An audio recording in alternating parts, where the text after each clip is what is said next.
You know those people who are definitely online, but you never ever see their face? It's this choice that a lot of us just don't get, but what if there's a whole lot more going on than we think? So that's the real question we're tackling today. I mean, in an age where it feels like every single moment is supposed to be posted and performed for an audience, what's the actual advantage, the power, in choosing to be invisible online? To figure that out, we've got to start with something I bet you've all seen before. Yeah, I'm talking about the digital ghost. You know, that person who's active online, but their profile is just a complete visual blank.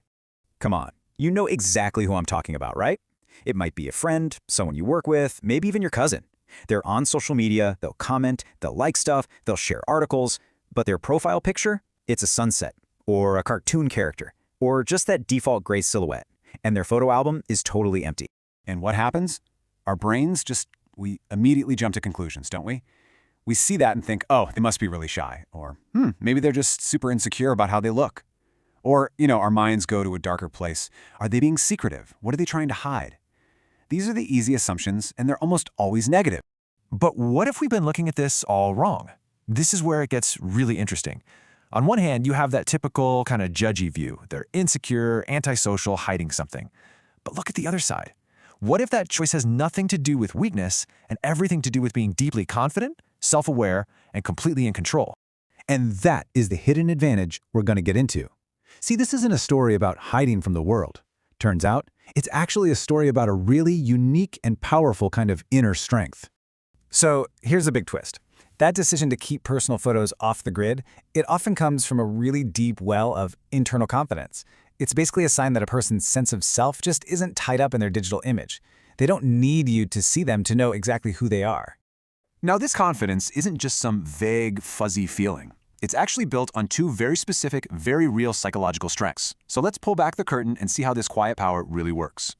We're going to go inside the mind of our digital ghost for a minute to really understand the two core pillars that hold up all of this confidence. Okay, so the first strength is something called boundary awareness. And really, it's exactly what it sounds like. It's this super developed skill of drawing a hard line in the sand between your public life and your private life. Imagine someone who has the most incredible vacation ever, but doesn't post a single photo.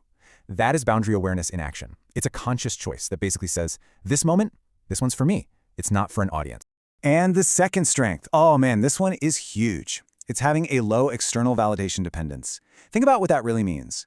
It means your self-worth, that feeling that you're a valuable person. It doesn't come from how many likes your photo gets. It's not about glowing comments from people you barely know. Your worth is generated from the inside, which frees you completely from that exhausting, never-ending social media feedback loop. And you can see how this all connects, right? It's a progression.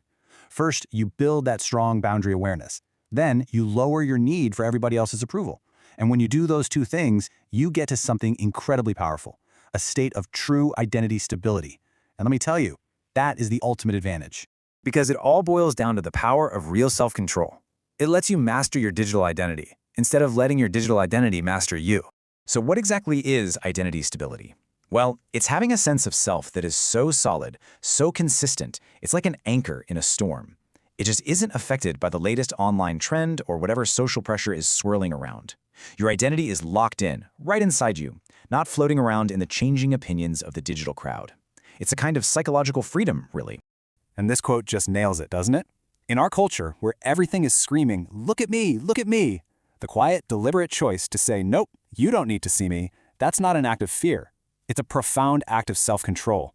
It's choosing what you value over what the world is telling you that you should value. Which, leaves us with a pretty big question for you to think about. It doesn't matter if you share a lot or share a little online. The real question is about your intention. Are you in control of your digital self, or is it controlling you?